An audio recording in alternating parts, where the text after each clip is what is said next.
Hello student, स्वागत है आपका जेई क्लासेस मेरिट परिवार में। मैं हूं मोनिका पाल और मैं आपको पढ़ाती हूं डिजिटल इलेक्ट्रॉनिक्स। तो स्टूडेंट्स, आशा करती हूं आप सभी हेल्दी एंड फाइन होंगे। तो आज हम एक नई क्लास लेकर आए हैं, तो सभी स्टूडेंट जल्दी से लाइव जुड़ जाइए। इतने सभी स्टूडेंट्स लाइव जुड़ते हैं, हम थोड़ा सा डिस्कशन करते हैं कि हमने प्रीवियस क्लास में क्या पढ़ा था। तो सभी स्टूडेंट्स अपने क्लासमेट्स को, फ्रेंड्स को ये क्लास शेयर कर दीजिए ताकि वो भी जल्दी से लाइव जुड़ जाए।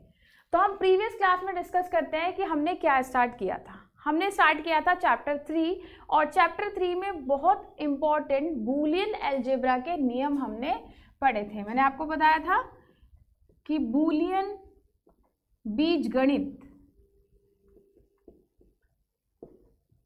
बूलियन बीजगणित इंग्लिश में अगर इसे कहें तो ये होगा बूलियन अलजेब्रा।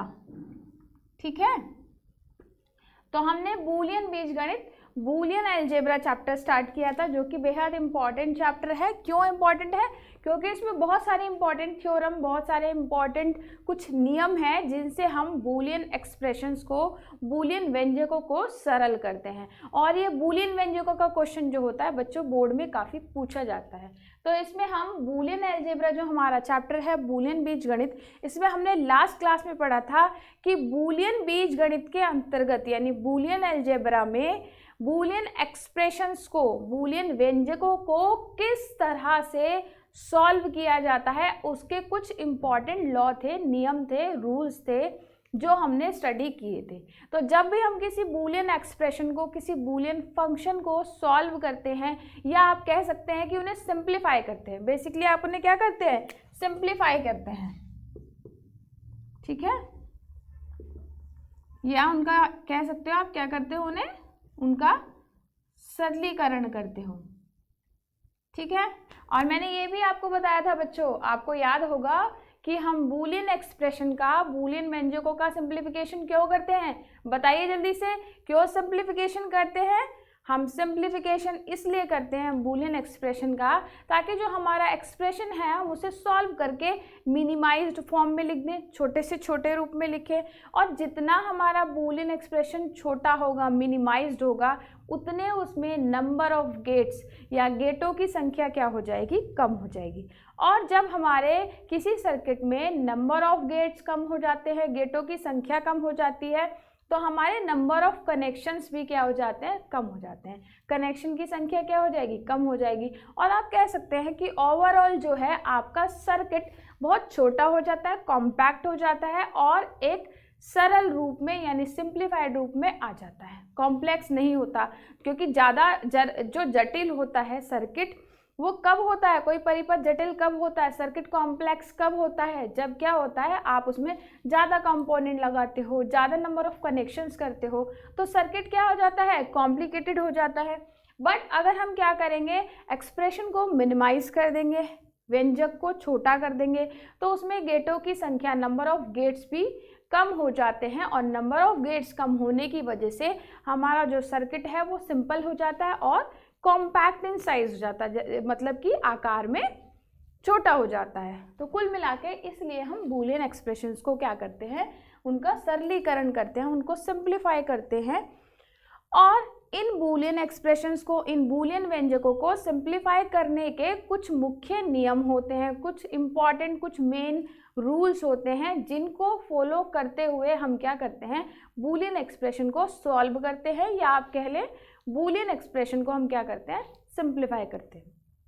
तो मैंने आपको बताया कि बूलियन एक्सप्रेशन को सिंप्लीफाई करने के बहुत क्वेश्चन बोर्ड में पूछे जाते हैं, तो आपको इसका एक न्यूमेरिकल प्रॉब्लम एग्जाम में आने की पॉसिबिलिटी है। तो बूलियन एक्सप्रेशन का जब क्वेश्चन आएगा, उस बूलियन एक्सप्रेशन को सॉल्व करते समय या उसको सिंप्लीफाई करते समय आपको इन बूलियन बीजगणित के नियमों को ध्यान रखना बहुत ही ज़रूरी है। तो हमने बहुत सारे इंपॉर्टेंट नियम पढ़े थे। कौन कौन से पढ़े थे मैं बोर्ड पर लिख देती हूँ, जो बच्चे नए हैं उनको पता भी चल जाएगा, और जो बच्चे पहले से पढ़ रहे हैं उनका एक छोटा सा रिवीजन हो जाएगा। तो हमने कौन कौन से नियम पढ़े थे, मैं इसको इंग्लिश में ही लिख देती हूँ। ठीक है, हमने पढ़ा था कम्युलेटिव लॉ। कम्युलेटिव लॉ क्या कहता है? ये कहता है, इसको हिंदी में कहते हैं क्रम विनिमय नियम। ये कहता है कि अगर आप एक्सप्रेशन में ऑर्डर चेंज कर देंगे, सीक्वेंस चेंज कर देंगे, तो कोई इशू नहीं होगा। दूसरा कहता है एसोसिएटिव लॉ हमने पढ़ा था। एसोसिएटिव लॉ कहता है कि अगर कोई एक्सप्रेशन दिया है और उसमें कोई भी लॉजिक फंक्शन दे रखा है, जैसे ऑरिंग करनी है, एंडिंग करनी है, दैट मीन्स आप कई बार देखोगे कि जो हम और है उसको लिखते हैं प्लस के रूप में और जो एंड है उसको लिखते हैं डॉट के रूप में। तो कई बार हम इसे ऑरिंग भी बोल देते हैं, इसे एंडिंग बोल देते हैं, या कई जगह इसे प्लस भी बोलते हैं और इसे डॉट या प्रोडक्ट भी बोलते हैं। ठीक है, तो आप कंफ्यूज मत होना। इसे प्रोडक्ट हम कहते हैं, इसे सम या प्लस बोलते हैं। ठीक है, क्योंकि प्लस का साइन है, ये डॉट का साइन है, ये सम ऑपरेशन को रिप्रेजेंट करता है, ये प्रोडक्ट ऑपरेशन को। इसको ऑरिंग कहते हैं और इसको एंडिंग कहते हैं। तो कई जगह मैं आपको अलग अलग टर्म अगर बोलती हूँ तो कंफ्यूज होने की आवश्यकता नहीं है कि अगर हमें प्लस साइन दिख रहा है तो दैट मीन्स हम कह सकते हैं कि सम हो रहा है एक्सप्रेशन में, या आप कह सकते हैं कि उन वेरिएबल्स की ऑरिंग हो गई। और अगर कहीं डॉट दिया है तो आप उसे कह सकते हैं ये इनका प्रोडक्ट है, या इसको हम कई बार एंडिंग भी बोलते हैं। ठीक है, तो एसोसिएटिव लॉ कहता है कि अगर किसी बूलियन एक्सप्रेशन में कोई लॉजिक फंक्शन दिया है और उस लॉजिक फंक्शन में कोई लॉजिकल ऑपरेशन हो रखा है, कौन सा, जैसे ऑरिंग या एंडिंग, यानी सम हो या प्रोडक्ट हो, तो आप उनके ऑपरेशन को लिख सकते हो इस तरह से। अगर लिखा है a plus bracket b plus c, तो इसे आप a plus b bracket b plus c, यानी ऑपरेशन को आप अपने अनुसार परफॉर्म कर सकते हो। जैसे यहाँ पर था कि b प्लस सी का ऑरिंग कीजिए, दैट मीन्स इनका क्या कीजिए, सम कीजिए, और फिर अगेन इस जो रिजल्ट आता है इसकी ऑरिंग कर दीजिए a के साथ। तो आप इसको ऐसे भी कर सकते हो कि a और b की ऑरिंग कर ले पहले, देन रिजल्ट की ऑरिंग कर दें c के साथ। तो ये हमारा होता है एसोसिएटिव लॉ। ठीक है, तीसरा हमने पढ़ा था डिस्ट्रीब्यूटिव लॉ, ब्रैकेट ओपन करना वाला लॉ जो था हमारा। डिस्ट्रीब्यूटिव लॉ क्या कहता है कि आप ब्रैकेट ओपन करके अंदर ब्रैकेट ओपन कर देंगे जब, तो जो भी हमारा फंक्शन दिया है, एक्सप्रेशन दिया है, उसमें एंडिंग या ऑरिंग अंदर ब्रैकेट के कर देते हैं, जैसे आप मैथ्स में करते हैं। जैसे आप ब्रैकेट ओपन करते हैं और ब्रैकेट के बाहर 2 दिया हो तो 2 की मल्टीप्लाई ब्रैकेट के अंदर सभी वेरिएबल में कर देंगे। तो एक और हमने पढ़ा था इन्वर्जन लॉ, फिर हमने कुछ एंड नियम पढ़े थे, एंड ऑपरेशन लॉ, फिर हमने कुछ पढ़े थे और ऑपरेशन के लॉ। तो कुल मिला के 1 2 3 4 लॉ तो ये हो गए, 4 नियम तो ये हो गए, और इसके भी 4 थे और इसके भी 4। ठीक,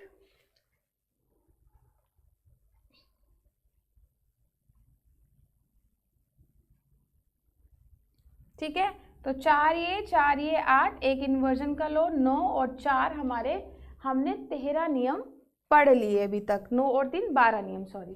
ठीक है, यानी 4 ये 4 और 4 12, हमने 12 नियम अभी तक कवर कर लिए।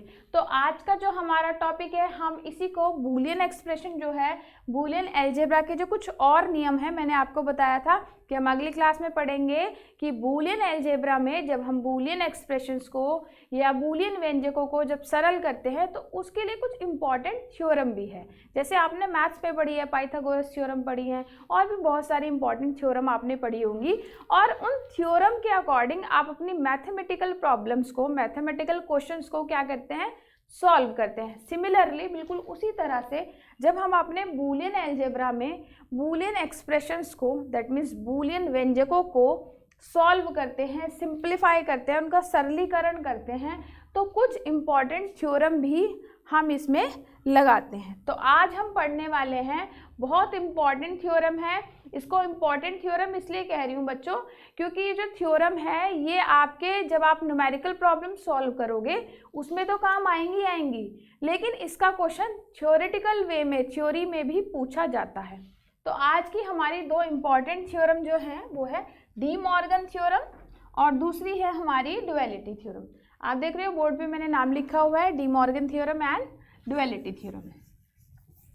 तो ये मैं कह रही थी कि बहुत इम्पॉर्टेंट है, बेहद इम्पॉर्टेंट इसलिए है बच्चों क्योंकि आप देखोगे कि जो प्रीवियस ईयर के कुछ क्वेश्चन आप जब मॉडल पेपर स्टडी करोगे ठीक से तो आपको पता चलेगा कि कई बार डी मॉर्गन थ्योरम के क्वेश्चन भी पूछे गए हैं, ठीक है। तो डी मॉर्गन थ्योरम थ्योरी में भी पूछी जाती है, यानी थ्योरी में भी इसका क्वेश्चन आ सकता है कि डी मॉर्गन थ्योरम को समझाइए, ठीक है।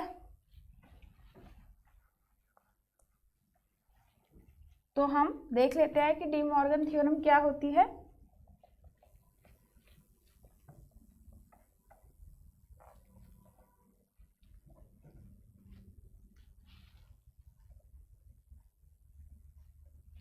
बच्चों जेई क्लासेस मेरठ परिवार की तरफ से आप सभी को इतनी अच्छी अपॉर्चुनिटी दी जा रही है कि सभी डिप्लोमा स्टूडेंट्स को free of cost semester classes available कराई जा रही है। एक्चुअली हम काफ़ी सालों से ये जेई क्लासेस मेरठ परिवार जो है ये काफ़ी सालों से जेई की तैयारी कराते हैं, जेई की कोचिंग क्लासेस प्रोवाइड कराते हैं। तो काफ़ी हाई डिमांड थी स्टूडेंट्स की कि आप हमें सेमेस्टर क्लासेस भी उपलब्ध कराइए, कि हमें सेमेस्टर क्लासेस भी मिल जाए। तो उन सभी स्टूडेंट्स की डिमांड को देखते हुए जेई क्लासेस मेरठ परिवार की टीम ने एक बहुत अहम, बहुत ही इम्पॉर्टेंट फैसला लिया कि अब हम सेमेस्टर क्लासेस भी अपने यूट्यूब चैनल पर प्रोवाइड कराएंगे और जो कि फ्री ऑफ कॉस्ट होगी। हाँ जी बच्चों, बिल्कुल फ्री ऑफ कॉस्ट आपको ये प्रोवाइड कराई जा रही है। इसीलिए मैंने कहा कि ये बहुत बड़ी बात है और आप लोगों के लिए एक गोल्डन अपॉर्चुनिटी है कि आपको इतने एक्सपीरियंस्ड और इतने अच्छे टीचर उपलब्ध करा रही है जेई क्लासेस मेरठ परिवार इंस्टीट्यूट जो है वो आपको इतने अच्छे टीचर्स अवेलेबल करा रहा है और रेगुलर क्लासेस मिल रही है। दूसरा, आपको पीडीएफ नोट्स भी उपलब्ध कराए जा रहे हैं। आप जानते हैं हमारा टेलीग्राम चैनल भी है, आप हमारे टेलीग्राम चैनल से जुड़ सकते हैं। हमारे टेलीग्राम चैनल का नेम आपको स्क्रीन पर दिखाया गया है, तो टेलीग्राम चैनल से जुड़ जाइए क्योंकि उससे आपको बहुत सारे बेनिफिट होने वाले हैं। उससे आपको बेनिफिट क्या होंगे बच्चों? बहुत सारे बच्चे ये बात जानते भी होंगे कि हमारे टेलीग्राम चैनल पर आप सभी को, आप जब ग्रुप में जुड़ जाएंगे तो आपको पीडीएफ नोट्स भी वहाँ पर उपलब्ध होंगे। तो हम सारे सब्जेक्ट से रिलेटेड जो पीडीएफ नोट्स हैं वो आपको टेलीग्राम चैनल पर भेजते हैं। साथ ही साथ आपको जो रेगुलर क्लासेस चलाई जा रही हैं, इन रेगुलर क्लासेस का टाइम शेड्यूल भी टेलीग्राम चैनल पर भेजा जाता है और बोर्ड से संबंधित बहुत सारी इम्पॉर्टेंट जानकारी जो है वो भी आपको उपलब्ध कराई जाती है। काफ़ी सारे बच्चे जो ऐसे होते हैं जिनको बोर्ड की इम्पॉर्टेंट जानकारी नहीं मिल पाती, जैसे कब प्रैक्टिकल्स होने वाले हैं, कब एग्ज़ामिनेशन हमारे हैं, कहीं एग्ज़ामिनेशन की डेट तो चेंज नहीं हो गई, स्कॉलरशिप से संबंधित या और भी बहुत सारे इम्पॉर्टेंट नोटिस होते हैं, बहुत सारी इम्पॉर्टेंट जानकारी होती हैं जो आप सभी बच्चों तक नहीं पहुंच पाती। तो आप क्या करें, आज ही टेलीग्राम चैनल ज्वाइन कर लें ताकि आपको बीटी से संबंधित सारी इम्पॉर्टेंट जानकारी मिले। साथ ही साथ सब्जेक्ट की जो रेगुलर क्लासेस का शेड्यूल है वो भी आपको पता रहे, आप अपडेट रहे। और तीसरी इम्पॉर्टेंट बात कि आपको सब्जेक्ट से संबंधित पीडीएफ नोट्स भी टेलीग्राम चैनल पर उपलब्ध होंगे। तो आप आज ही हमारा टेलीग्राम चैनल ज्वाइन कर लें और अपने क्लासमेट्स, जो आपके डिप्लोमा स्टूडेंट्स जो आपके क्लासमेट्स हैं, या आप ऐसे बहुत सारे स्टूडेंट्स के कांटेक्ट में होंगे, आपके फ्रेंड्स होंगे, उन सभी को आप टेलीग्राम चैनल का नेम शेयर करें ताकि वो भी हमारे टेलीग्राम चैनल से जुड़ जाएं। तो अभी हम पढ़ने वाले हैं हमारे डी मॉर्गन थ्योरम क्या होती है। तो मैंने बताया डी मॉर्गन थ्योरम बहुत इंपॉर्टेंट थ्योरम है। क्यों इंपॉर्टेंट है? क्योंकि डी मॉर्गन थ्योरम का जो क्वेश्चन है वो थ्योरी पॉइंट ऑफ व्यू से भी इम्पॉर्टेंट है। क्यों? क्योंकि क्वेश्चन बन सकता है कि डी मॉर्गन प्रमेय को समझाइए। आपका 2 नंबर में, 2.5 नंबर में या 5 नंबर में या 3 नंबर में भी क्वेश्चन ये बन सकता है कि डी मॉर्गन प्रमेय को समझाइए। 2 या 3 नंबर का ये क्वेश्चन बनता है। तो डी मॉर्गन थ्योरम जो है बहुत ही इम्पॉर्टेंट थ्योरम है आपके न्यूमेरिकल पॉइंट ऑफ व्यू से भी। ठीक है, जब हम न्यूमेरिकल लगाएंगे तो भी डी मॉर्गन थ्योरम बहुत काम आने वाली है। और जब थ्योरी के पॉइंट ऑफ व्यू से हम देखते हैं हमारे सेमेस्टर पॉइंट ऑफ व्यू से, तो सेमेस्टर में भी इसका क्वेश्चन आ जाता है। तो डी मॉर्गन थ्योरम को बहुत ध्यान से समझना है। साथ ही साथ बच्चों, ये जो हमारा डिजिटल इलेक्ट्रॉनिक्स का जो सब्जेक्ट है ये बहुत ही इंपॉर्टेंट सब्जेक्ट है, मैं बार बार कहती हूँ। क्यों? क्योंकि जितने भी इलेक्ट्रिकल इंजीनियरिंग के स्टूडेंट्स हैं, आप अगर अपने सीनियर के कांटेक्ट में हो या आप ऑनलाइन अगर सर्च करेंगे कि जो जेई के एग्जामिनेशन के लिए पेपर होता है उसमें इलेक्ट्रॉनिक्स के क्वेश्चन अब बहुत ज़्यादा पूछे जाने लगे हैं। आप देखोगे मोस्टली क्वेश्चन आपको इलेक्ट्रॉनिक्स के भी मिल जाएंगे। तो डिजिटल इलेक्ट्रॉनिक्स के काफ़ी क्वेश्चन आपको जेई के जितने भी एग्जामिनेशन होते हैं उसमें भी मिल जाएंगे। तो आप सब्जेक्ट को बहुत सीरियसली पढ़ें, क्योंकि अगर आप सेमेस्टर के हिसाब से सिलेबस को बिल्कुल कमांड से बिल्कुल बढ़िया से पढ़ेंगे तो आपको क्या होगा, जब आप कंपटीशन के लिए प्रिपेयर करेंगे तो भी आपको बहुत फ़ायदा मिलेगा, बहुत मदद मिलेगी। और हमारी पूरी टीम इस चीज़ के लिए प्रयासरत है, हम सब अपने एफर्ट फुली लगा रहे हैं कि आप लोगों का कॉन्सेप्ट जो है सब्जेक्ट के रिलेटेड वो बिल्कुल अच्छा हो जाए, बेहतर हो जाए, इवन तो चाहते हैं कि बेहतरीन हो जाए। और हम ये सब चाहते हैं, हम सारी टीम इस चीज़ के लिए लगी हुई है कि आप में से ज़रूर कोई एक स्टूडेंट जो हो बीटी यूपी का टॉपर निकले। आप देखिए हम कितना बड़ा टारगेट लेके चल रहे हैं। तो आप सभी भी हमारे साथ एफर्ट करते रहिए, रेगुलर क्लासेस लीजिए और ज़्यादा से ज़्यादा हमारी क्लासेस को, हमारे चैनल को सभी के साथ शेयर कीजिए, ताकि हमें भी रेगुलर मोटिवेशन मिलता रहे और हम पूरी एनर्जी और पावर के साथ, पूरे स्पार्क के साथ क्या करें, आपकी रेगुलर क्लासेस लें। तो आप सभी भी हमारे साथ जुड़ जाइए पूरी मेहनत के साथ, और पूरी मेहनत और लगन के साथ, फुली डेडिकेशन के साथ आप क्या करें, रेगुलरली क्लास लीजिए।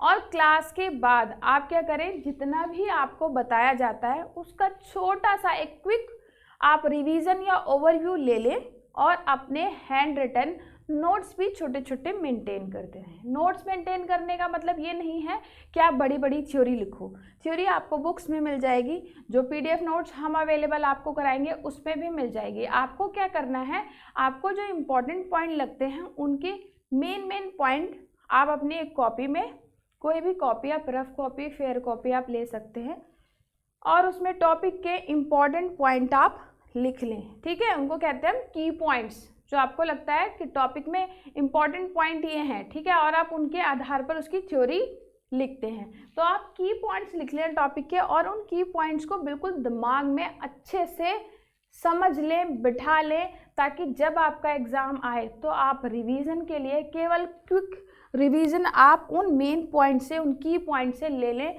ताकि आपको टॉपिक बिल्कुल दिमाग की डेप्थ में बैठ जाए। और जब आप एग्ज़ाम के टाइम पे रिवीजन करो तो वो आपको चुटकी में ही याद आ जाएगा कि अच्छा ये पॉइंट्स से, ठीक है। तो आपको थ्योरी भी रटने की ज़रूरत नहीं पड़ेगी। ठीक है, तो आपको केवल इतना ही करना है, आपको दो काम करने हैं, केवल रेगुलर क्लासेस लेनी है, और दूसरा जो आपको रेगुलर क्लासेस कराई जा रही हैं उसका आपको रेगुलरली रिवीजन भी करना है। और रिवीजन का मतलब है जितनी थ्योरी आपको पढ़ाई जा रही है वो भी आप रिवाइज करें, साथ ही साथ जितने न्यूमेरिकल हैं आपकी बुक्स में, जो न्यूमेरिकल हैं, एग्जाम्पल हैं, या जितने मैं आपको बोर्ड पे कराती हूँ वो सारे भी आप प्रैक्टिस करें, तभी भला हो पाएगा, तभी आप बहुत अच्छे नंबर डिजिटल में आपके आएंगे। ठीक है, चलिए डी मॉर्गन थ्योरम पढ़ते हैं। डी मॉर्गन थ्योरम क्या कहती है? डी मॉर्गन थ्योरम कहती है कि अगर कोई एक्सप्रेशन दिया है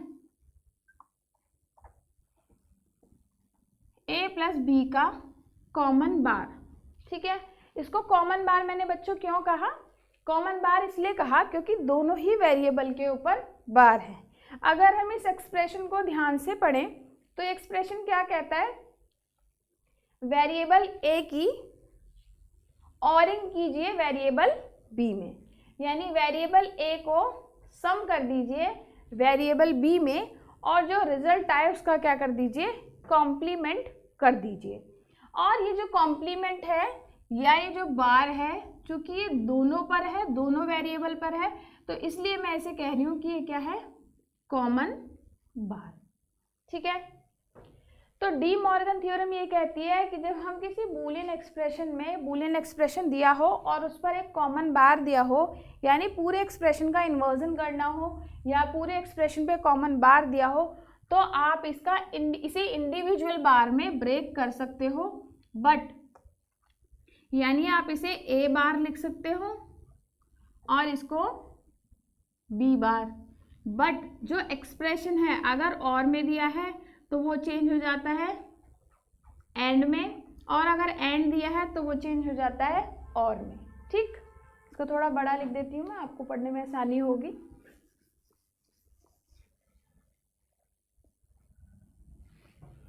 कि अगर कोई एंड में एक्सप्रेशन दिया है तो वो कन्वर्ट हो जाता है और में, और अगर कोई और में दिया है तो वो कन्वर्ट हो जाता है एंड में। और कॉमन बार जो है, कॉमन बार ब्रेक हो जाता है किसमें? इंडिविजुअल बार में।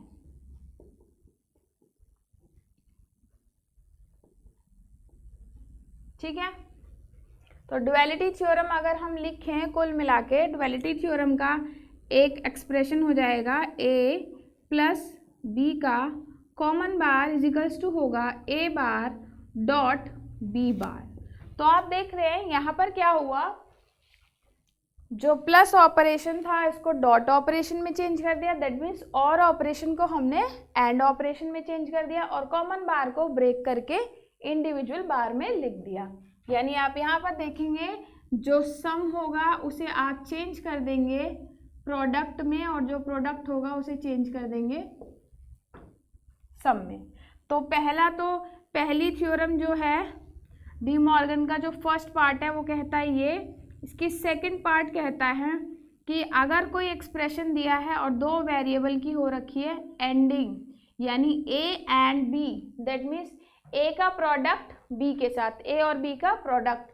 यहाँ क्या था, पहली थ्योरम के अकॉर्डिंग डी मॉर्गन की दो पार्ट हैं, दो थ्योरम है। पहली कहती है कि अगर कोई दो वेरिएबल दिए हैं और उन दो वेरिएबल की क्या हो रखी है, ऑरिंग हो रखी है, दो वेरिएबल का सम है और उस पर एक कॉमन बार है, तो वो इक्वल्स टू होता है, बराबर होता है उन दोनों वेरिएबल के प्रोडक्ट और वेरिएबल के इंडिविजुअल बार के। दूसरी थ्योरम का दूसरा पार्ट कहता है कि सिमिलरली अगर कोई दो वेरिएबल दिए हैं और उन दो वेरिएबल का दिया है प्रोडक्ट ए डॉट बी और उस पर कॉमन बार है, तो वो इक्वल्स टू होता है वेरिएबल के इंडिविजुअल बार और डॉट चेंज हो जाता है प्लस में, दैट मीन्स एंड चेंज हो जाता है और में। तो ये हमारी है डी मॉर्गन थ्योरम। ठीक, तो डी मॉर्गन थ्योरम से हमें दो इम्पॉर्टेंट एक्सप्रेशन और निकल कर आए, जो कि है ए प्लस बी का बार इक्वल्स टू होता है A bar dot B bar. Similarly दूसरा एक्सप्रेशन, दूसरा नियम निकल के आया, ए डॉट बी का common bar is equals to होता है A bar plus B bar. ठीक है, तो ये हमारा हो गया डी मॉर्गन थ्योरम। तो डी मॉर्गन थ्योरम बहुत इंपॉर्टेंट है, आप इसको नोट कर लीजिए।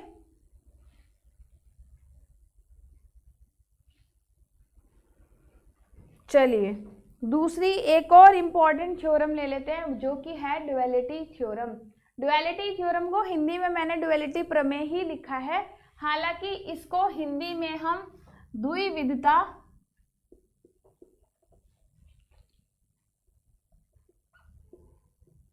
या द्वैतवाद भी कह सकते हैं। तो बड़ा टिपिकल सा कॉम्प्लिकेटेड सी हिंदी थी, तो मैंने वो नहीं लिखी, बट कुछ स्टूडेंट्स होंगे जिनको हिंदी में पढ़ना ज़्यादा सही लगता है, जो हिंदी मीडियम से है, हिंदी माध्यम से है। कुछ बच्चे ऐसे भी हैं जो इंग्लिश मीडियम है, इंग्लिश माध्यम से हैं।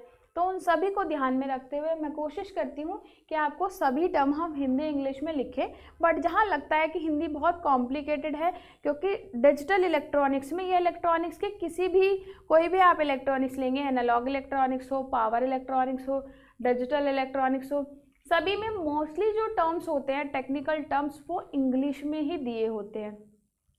और बच्चों हम सभी टीचर्स आपको ये सजेस्ट भी करते हैं, आपके और सब्जेक्ट के टीचर्स भी कहते होंगे, और मैं स्पेशली कह रही हूँ इलेक्ट्रॉनिक्स के केस में, कि जब आप कॉम्पिटिटिव के लिए प्रिपेयर करोगे तो जितनी भी अच्छी बुक हैं आप देखोगे, जो स्टैंडर्ड बुक्स आप कॉम्पिटिटिव के लिए देखोगे, पढ़ोगे, आप उनसे तैयारी करोगे, तो सारी जो कॉम्पिटिशन की बुक हैं वो इंग्लिश में ही आपको मिलेगी। इवन दो अब आप ऑब्जर्व करोगे, जो BT UP का जो पेपर पैटर्न हम डिस्कस कर चुके हैं और आपने कुछ पेपर प्रीवियस ईयर के देखे भी होंगे, तो उसमें भी आप देखोगे कि जो टर्म है वो इंग्लिश में ही आने लगी, भले ही उसको हिंदी में लिखा जाता है, लेकिन इंग्लिश टर्म ही लिखी जाती है, हम उसको लिखें जैसे हमने डी मॉर्गन को हिंदी में डी मॉर्गन ही लिखा है क्योंकि ये किसी का नाम है, लेकिन डुअलिटी को डुअलिटी प्रमेय ही लिखा आएगा क्योंकि वो बड़ा मुश्किल है, उसको हिंदी ट्रांसलेशन यानी द्विविधता प्रमेय या द्वैतवाद का प्रमेय लिखना बहुत मुश्किल है, तो आपको डुअलिटी भी हिंदी में डुअलिटी लिखा आएगा।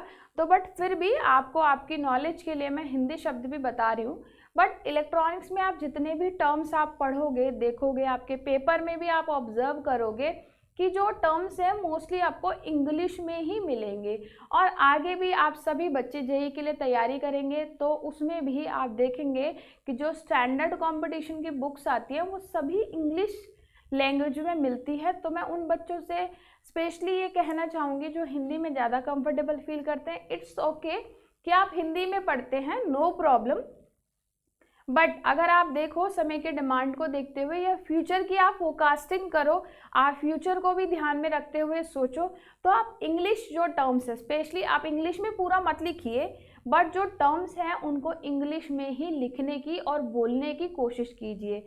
अगर आपको उसकी स्पेलिंग में थोड़ा सा भी डाउट लगता है या आपको स्पेलिंग्स याद करने में परेशानी होती है तो स्पेलिंग मत लिखिए, आप उसी इंग्लिश वर्ड को हिंदी में लिख दीजिए। जैसे थ्योरम, प्रमेय को थ्योरम लिखते हैं, प्रमेय हिंदी में प्रमेय लिखते हैं, इंग्लिश में थ्योरम, तो आप ऐसे से थ्योरम लिख दीजिए, क्या प्रॉब्लम है?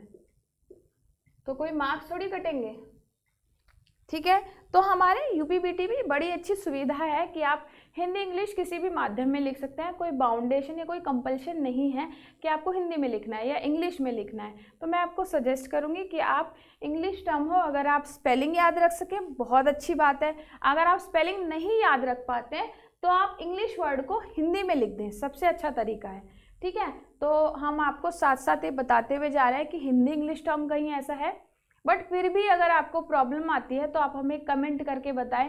और साथ ही साथ बच्चों एक अपील मैं आपसे ये भी करूंगी कि आपको हमारी क्लासेस कैसी लग रही हैं, आप कैसा फील कर रहे हैं, आपका क्या फीडबैक है हमारी क्लासेस के बारे में, तो आप वो भी हमें कमेंट करके बताते रहिए, तो उससे भी हमें बहुत पॉजिटिव एनर्जी मिलती है। कि आप बिलीव कीजिए कि जब आप हमें कमेंट करते हैं और बहुत पॉजिटिव कमेंट टीचर पढ़ता है तो लिटरली एक बहुत एनर्जी मिलती है। तो आप क्या कीजिए कि आप जैसा भी फील करते हैं, आप पॉजिटिव फील कर रहे हैं, आपका कैसा फीडबैक है वो हमें दीजिए।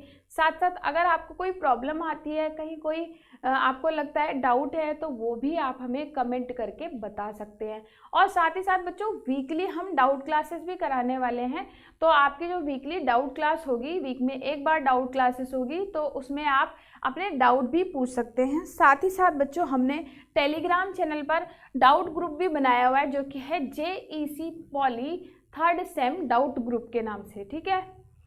मैं दोबारा रिपीट कर देती हूँ, JEC poly 3rd same doubt group. तो ये अलग आपका डाउट ग्रुप है जिसमें आप अपने डाउट भी डाल सकते हो। जितने आपके फॉर एग्जांपल आपने कोई न्यूमेरिकल किया और उसका सही आंसर नहीं आ रहा है, या आपको लग रहा है इस आंसर में आपको कन्फ्यूज़न है या ये कौन सी थ्योरम लग गई, तो आप उसके लिए नंबर सिस्टम के जो हमने आपको प्रॉब्लम्स कराए हैं, या अब हम आगे बूलियन अलजेब्रा के भी क्वेश्चंस करेंगे, है ना। नंबर सिस्टम में हमने बाइनरी ऑपरेशन के क्वेश्चन किए, हेक्साडेसिमल ऑपरेशन के क्वेश्चन किए, नंबर सिस्टम कन्वर्जन के क्वेश्चन भी हमने किए हैं। तो उसमें आपको किसी भी तरह का कोई डाउट हो तो वो आप हमारे टेलीग्राम चैनल के डाउट ग्रुप में डाल सकते हो। मैं फिर से आपको नाम बता देती हूँ, हमारे टेलीग्राम चैनल के डाउट ग्रुप का नाम है JEC poly 3rd same doubt group.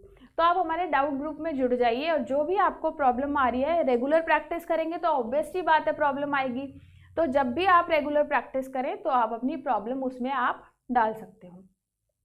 तो जब भी हमारी डाउट क्लास होगी ऑनलाइन, जो लाइव हमारी क्लास होगी, लाइव क्लास में हम आपकी doubt class, live doubt class होगी, उसमें हम आपके डाउट क्लियर कराएंगे। आप लाइव भी पूछ सकते हैं और बाकी जो प्रॉब्लम आप हमें भेजेंगे उसका सोल्यूशन भी 1 बाय 1 हम आपको बताएंगे। तो बहुत अच्छी अपॉर्चुनिटी आपको मिल रही है। आप देखिए, आपको रेगुलर लाइव क्लासेस मिल रही हैं, साथ ही साथ आपके डाउट क्लियर करने के लिए भी स्पेशली डाउट क्लासेस रखवाई जा रही हैं। तो आप रेगुलर प्रैक्टिस करते रहिए, बाकी मैम आपके साथ हमेशा हैं, and I hope and I bless you that आपके बहुत अच्छे नंबर डिजिटल इलेक्ट्रॉनिक्स में आएंगे, ठीक है। तो हम डी मॉर्गन थ्योरम डिस्कस कर चुके हैं। डी मॉर्गन थ्योरम से ये 2 इम्पॉर्टेंट रूल हमारे निकल के आए हैं। उसके बाद दूसरी थ्योरम है डुअलिटी थ्योरम, ठीक है। इसको हम द्विविधता या द्वैतवाद प्रमेय भी कहते हैं।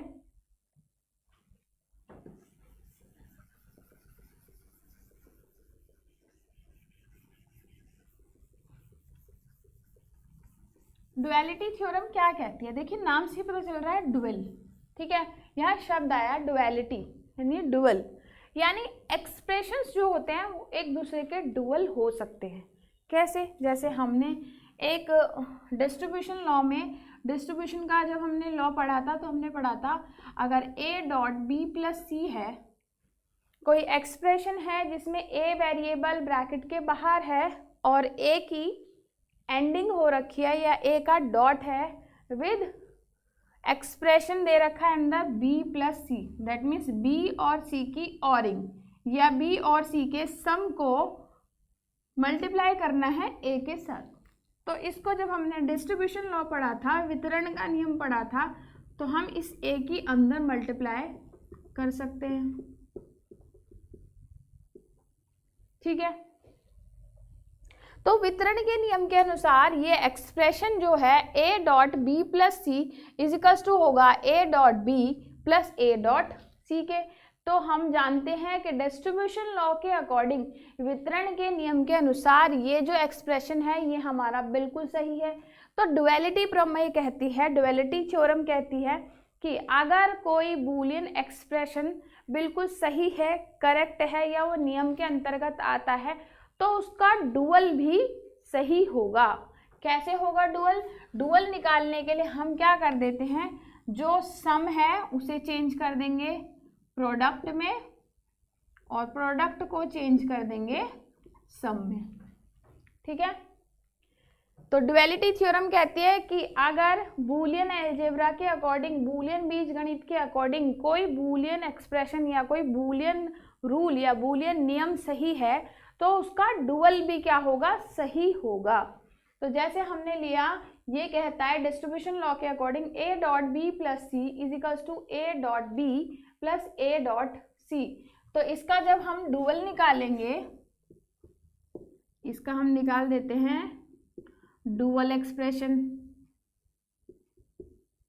तो डुअल एक्सप्रेशन कैसे निकलेगा बताया था, a डॉट है तो क्या हो जाएगा, प्लस हो जाएगा, ठीक, और b डॉट c, ठीक है। तो डुअलिटी थ्योरम कहती है कि अगर कोई एक्सप्रेशन दिया है तो ये हो जाएगा a plus B dot C is equals to हो जाएगा, आप देख रहे हो ना, यहाँ डॉट था तो क्या हो गया प्लस, यहाँ प्लस था तो क्या हो गया डॉट। तो इसका डुअल एक्सप्रेशन क्या हो गया, ये इसका डुअल एक्सप्रेशन हो गया ये। तो मैंने बताया था डुअल एक्सप्रेशन निकालने के लिए क्या करते हैं, सम को प्रोडक्ट में और प्रोडक्ट को सम में चेंज करते हैं। तो आप देख रहे हो प्रोडक्ट डॉट को प्लस में और प्लस को डॉट में चेंज कर दिया। सिमिलरली इस साइड भी a डॉट की जगह क्या हो जाएगा प्लस, b और प्लस की जगह डॉट a प्लस c। तो डुअलिटी थ्योरम कहती है कि अगर कोई एक्सप्रेशन सत्य है, अगर कोई बूलियन एक्सप्रेशन सत्य है, ट्रू है, तो उसका डुअल एक्सप्रेशन भी सत्य होगा, ठीक है। डुअलिटी प्रमेय के अकॉर्डिंग अगर कोई एक्सप्रेशन सही है तो उसका डुअल एक्सप्रेशन भी क्या होगा, सही होगा। तो ये हमने दो इम्पॉर्टेंट थ्योरम जो कि डी मॉर्गन थ्योरम और हमारे डुअलिटी थ्योरम थी वो कंप्लीट कर ली है। और इसके साथ ही हमारे बूलियन अलजेब्रा के, हमारे बूलियन एक्सप्रेशन के जो सारे इंपॉर्टेंट लॉ थे, जो सारे इंपॉर्टेंट नियम थे, हम वो कवर कर चुके हैं। तो मैं एक बार में सारे नियम आपको लिख देती हूँ, आप उसका स्क्रीनशॉट ले लीजिएगा, हमारा रिवीजन भी हो जाएगा एक।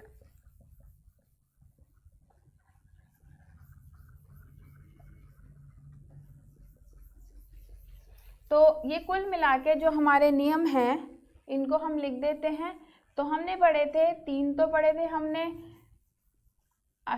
कम्युलेटिव लॉ, एसोसिएटिव लॉ और डिस्ट्रीब्यूटिव लॉ, और साथ में एक पढ़ा था हमने इन्वर्जन। फिर चार हमने एंड गेट के नियम पढ़े थे, चार हमने और गेट के नियम पढ़े थे। तो मैं यहाँ पर लिख देती हूँ।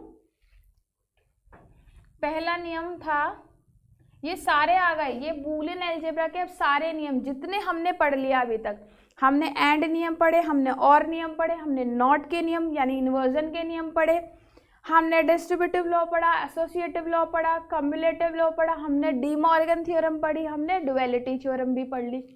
तो इन सारों के अकॉर्डिंग कौन कौन से बूलियन के जो नियम हैं, बूलियन अलजेब्रा के जो नियम हैं वो निकल के आए, वो मैं सारे आपको लिख देती हूँ। तो पहला नियम हमारा आता है a plus B is equals to B plus A, ठीक है, या ये भी हो सकता है, इसको मैं ऐसे ही लिख देती हूँ अभी, a plus B is equals to B plus A. ये हमने पढ़ा था कम्युलेटिव लॉ के अंतर्गत, क्रम विनिमय नियम के अंतर्गत। दूसरा कहता है a plus bracket b plus C is equals to होगा a plus B bracket plus C. ये हमने पढ़ा है किसके, एसोसिएटिव लॉ के अंतर्गत। तीसरा कहता है वितरण का नियम, distributive law, a b plus C is equals to A B plus A C. तो ये तीन हमारे मैथमेटिकल यानी गणितीय नियमों से मिलते जुलते थे, है ना, हमने सब पढ़े हुए हैं। क्रम विनिमय का नियम, साहचर्य नियम, वितरण नियम, कम्युलेटिव, एसोसिएटिव और डिस्ट्रीब्यूटिव लॉ, तीनों हमने मैथ्स में भी पढ़े हैं। तीनों नियम तो वही थे। फिर 4 5 6 7 1 2 3 4, ये 4 नियम कौन से थे, एंड वाले। एंड के नियम क्या थे, एक था a डॉट 0, एक था a डॉट 1, एक था a डॉट ए का a डॉट ए और एक a डॉट ए का बार, ठीक है। इसे हम एक्चुअली पहले उसके लिए लिख लेते हैं, और के लिए। ये मैं क्यों कर रही हूँ ऐसा भी बताऊंगी अभी आपको। a plus 0, a plus 1, a plus A और a प्लस ए का बार। तो 4 कंडीशन पढ़ी थी हमने, तो ये कहती है a1 a1, ठीक है। ये और गेट की कंडीशन है 4 जो हमने पढ़ी थी। फिर उसके बाद 8वां नियम था a double bar is equals to a, inversion का नियम था, ठीक है। फिर 9वां नियम जो हमने किसके अकॉर्डिंग पढ़ा, इस डी मॉर्गन थ्योरम के अकॉर्डिंग पढ़ा। डी मॉर्गन थ्योरम कहती है कि अगर दिया है a b plus A B का double bar is equals to हो जाएगा a bar dot b bar, ठीक है। ये अभी हमने डी मॉर्गन थ्योरम में पढ़ा। डी मॉर्गन थ्योरम का आप देख रहे हो, मैं जितने भी एक्सप्रेशन लिख रही हूँ सब में प्लस प्लस प्लस ले रही हूँ, यानी और वाला ले रही हूँ, ठीक है।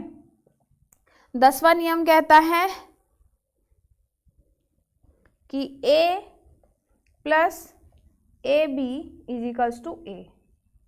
ये देखिए समझने वाली बात है, ये अभी हमने नहीं पढ़ा, ये हमने नहीं पढ़ा अभी लॉ। ये जो एक्चुअली ये थोड़ा अलग नियम है, इसको अगर आप ध्यान से देखो, ये ना तो किसी थ्योरम में दिया है, ना हमने जो बेसिकली बूलियन एक्सप्रेशन के रूल पढ़े थे उसमें आया है। तो इसमें क्या, अगर आप ध्यान से देखो, अगर हम इसको सॉल्व करें, इसको मैं यहाँ ले जाती हूँ ऊपर, हमारा एक्सप्रेशन है a प्लस ए बी। तो आप देखिए अगर a कॉमन ले लेते हैं तो क्या बचा 1 प्लस बी, ठीक है। और आपको पता है 1 की ऑरिंग b के साथ हो जाएगा, तो क्या हो जाएगा a डॉट 1, क्योंकि b प्लस 1 क्या होता है 1, तो आंसर क्या आएगा a। तो हमने इसके हिसाब से जब इसको सॉल्व किया तो हमारे पास एक्सप्रेशन बना a plus A B is equals to a, ठीक है। तो हमारे पास कुल मिला के ये कुछ इम्पॉर्टेंट नियम आ गए, ठीक।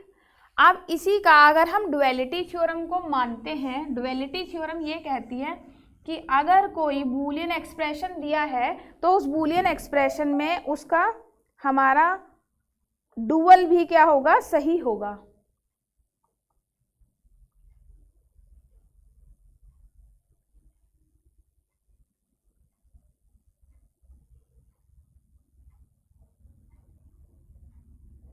डुअलिटी थ्योरम कहती है अगर कोई एक्सप्रेशन ट्रू है तो उसका डुअल भी क्या होगा, ट्रू। तो अब हम इनके डुअल लिख लेते हैं।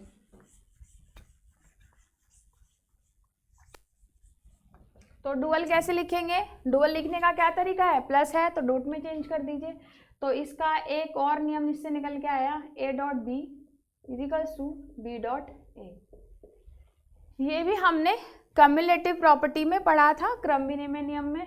दूसरा ये वाला जो भी मैंने आपको बताया, ये कहता है कि A dot B dot C ऐसे लिखा हुआ है, तो आप इसे लिख सकते हो A dot B bracket dot C. ठीक है, तो एक और लॉ निकल के आया। तीसरा कहता है अगर लिखा है डॉट है तो इसे प्लस कर देंगे, बी डॉट सी। डॉट था यहाँ पर, जब कुछ नहीं लिखा दैट मीन्स डॉट ही है। ए डॉट को चेंज कर दिया प्लस में, और बी प्लस सी था तो बी डॉट सी हो गया, is equals to A dot B है तो इसको लिख देंगे ए प्लस बी, और प्लस है तो ये डॉट हो जाएगा, और ए डॉट सी हो जाएगा ए प्लस सी।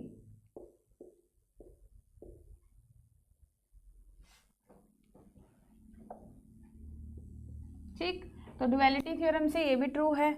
फिर उसके बाद ये वाला लॉ कहता है अगर प्लस है तो क्या हो जाएगा, डॉट हो जाएगा।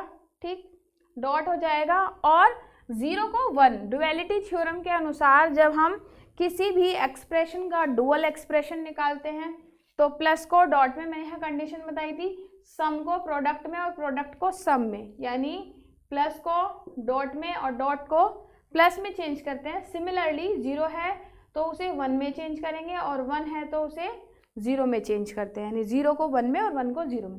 तो यहाँ पर लिखा है a प्लस 0, तो ये हो जाएगा a dot 1 is equals to a, sorry हाँ, a dot 1 is equals to a।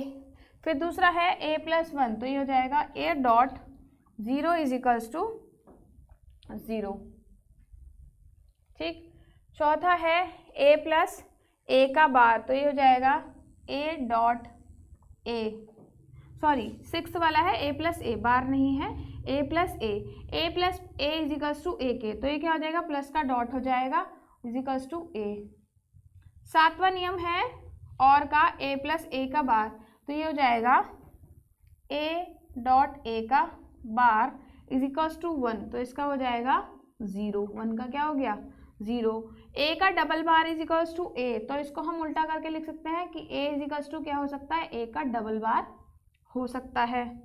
9th law कहता है a प्लस b का बार, तो क्या हो जाएगा, a डॉट b का कॉमन बार इजिकल्स टू होगा a का इंडिविजुअल बार, डॉट की जगह क्या हो जाएगा, प्लस b का इंडिविजुअल बार।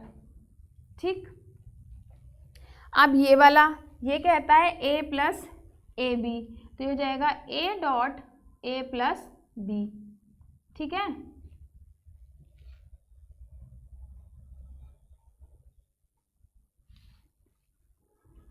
इसे मैं ऊपर लिख देती हूँ इन दोनों नियमों को, शायद आपको देखने में परेशानी हो रही होगी।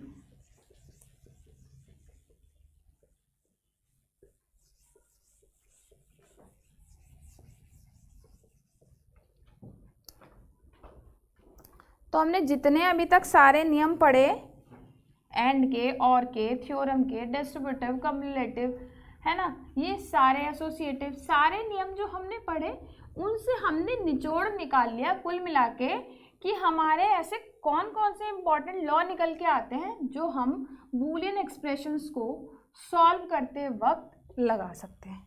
तो ये वाला जो नियम है इसको मैं ऊपर ले जा रही हूँ। 10वां नियम जो है वो कहता है a plus A B is equals to होता है a के।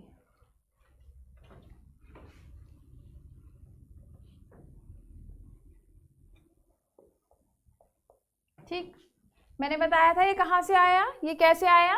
अगर हम इसको सॉल्व करेंगे तो इसका अगर मैं सॉल्यूशन निकालूं, इसको सॉल्व करूं, तो a कॉमन ले लो तो क्या बचा, 1 प्लस बी बचा ब्रैकेट में, और आपको पता है 1 प्लस बी इजिकल्स टू हो जाएगा 1 के, तो रिजल्ट क्या आएगा, a ही आएगा। तो ये हमने नई एक रूल, एक नया नियम निकाला। इसमें एक्चुअली क्या हुआ आप देखो अगर ध्यान से, तो b क्या हो गया, गायब हो गया। यहाँ पर क्या था, a प्लस ए का, a प्लस ए के साथ b, तो b एक्चुअली क्या हो गया, यहाँ पर टोटली गायब हो गया, एब्जॉर्ब हो गया, तो इसलिए इसको हम एब्जॉर्प्शन लॉ भी कहते हैं। ये कुछ बुक्स में आपको नहीं भी मिलता है, या मिलता भी है तो आपको इसका नाम नहीं पता होता। तो ये बड़ी इंपॉर्टेंट बात है, ठीक है। ये एब्जॉर्प्शन लॉ है, ये आप ध्यान रखिएगा। जिसमें a प्लस ए बी लिखा हो तो b गायब हो जाता है, a plus A B is equals to हो जाएगा a के, ठीक है। तो ये नियम है एब्जॉर्प्शन लॉ। इसको एब्जॉर्प्शन लॉ इसलिए कहा क्योंकि इसमें b इस एक्सप्रेशन में एब्जॉर्ब हो गया। तो जब हम इसका डुअल एक्सप्रेशन निकालेंगे, अगर ये सही है तो इसका डुअल एक्सप्रेशन भी क्या होगा, सही होगा। तो क्या हो जाएगा dual expression, a dot a plus B is equals to A के, ठीक है। हमने इसका डुअल एक्सप्रेशन भी निकाल दिया। तो ये कह रहा है इसका डुअल एक्सप्रेशन भी क्या होगा, सही होगा।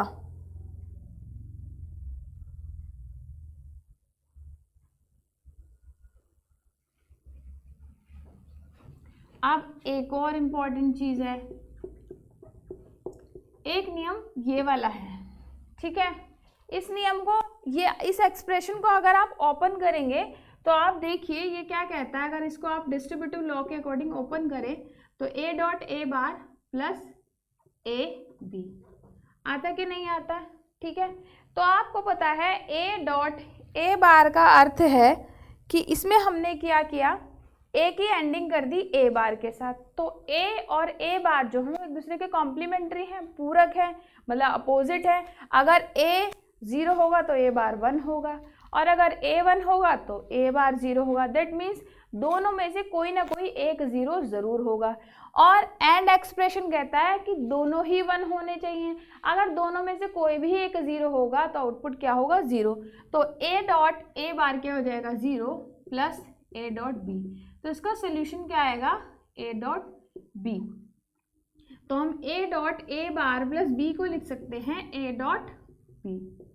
तो आप देखिए इस एक्सप्रेशन में मैं इसे रब कर देती हूँ, एक्स्ट्रा चीज़ है, ये आप नोट करना चाहें तो नोट कर लीजिए कि ये कैसे आया।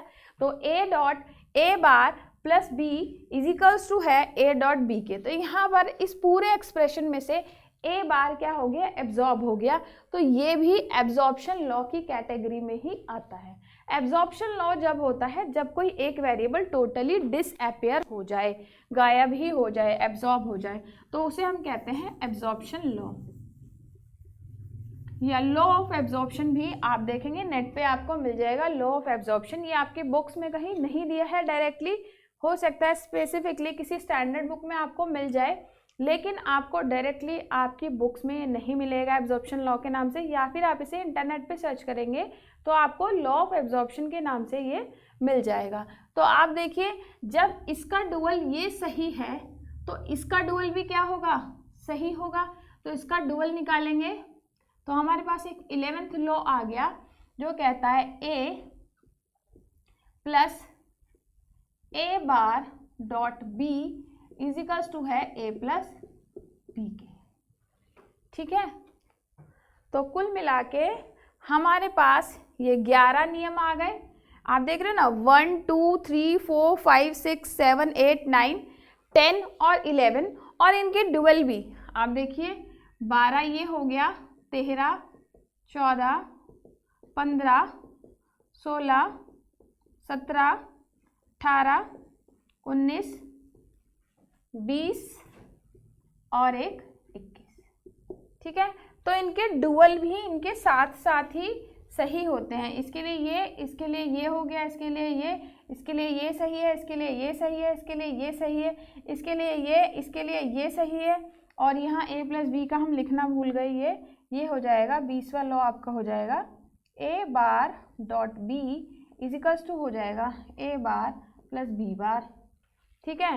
तो ये हमारा नियम हो गया 21 और ये हो गया 22।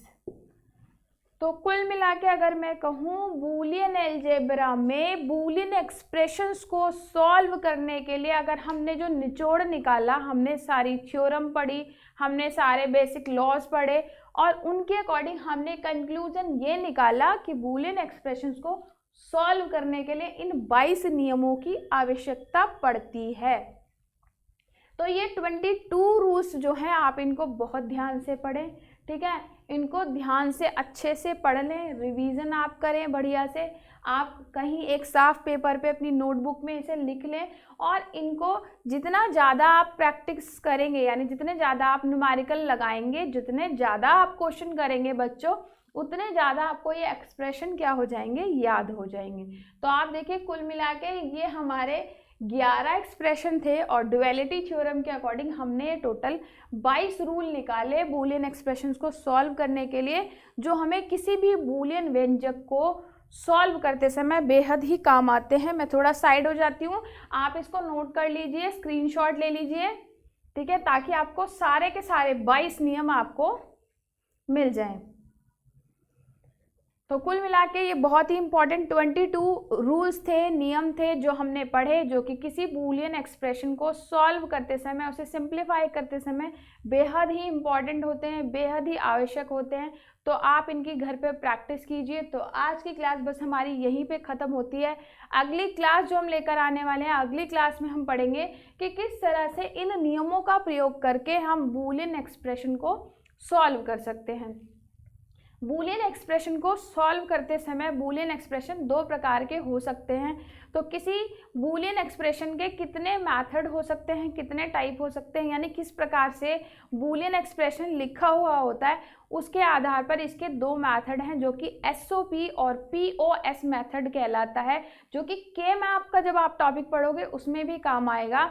तो इसके एसओपी मेथड और पीओएस मेथड मैं आपको पहले पढ़ाऊंगी, ताकि आपको पता चले कि एसओपी मेथड किसे कहते हैं और पीओएस मेथड किसे कहते हैं। फिर हम पढ़ेंगे कि किस तरीके से इन नियमों की सहायता से हम किसी बूलियन व्यंजक को सरल कर सकते हैं, और उसके बाद हम पढ़ेंगे के मैप, जो कि बहुत ही इंपॉर्टेंट टॉपिक है।